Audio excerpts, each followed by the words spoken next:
Police আত্মবিশ্বাসী হয়ে কাজ শুরু করলেই সেনাবাহিনী ব্যারাকে ফিরে যাবে বলে জানিয়েছেন সেনাপ্রধান জেনারেল ওয়াকারুজ্জামান।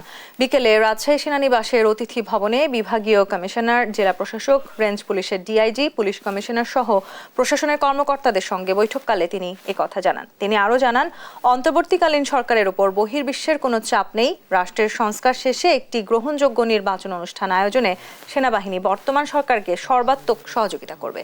এ সময়ে দল, মত, ধর্মবর্ণ নির্বিশেষে জীবন ঝুঁকিতে থাকা সকলকে সেনাবাহিনী আশ্রয় দিয়েছে বলে জানান সেনাপ্রধান জেনারেল ওয়াকারুজ্জামান। যতক্ষণ পর্যন্ত না পুলিশ কনফিডেন্ট হবে, তারা যখন কনফিডেন্ট হয়ে যাবে তখনই আমরা চলে যাব। আমরা এই সরকারকে সর্বতোভাবে সাহায্য করব।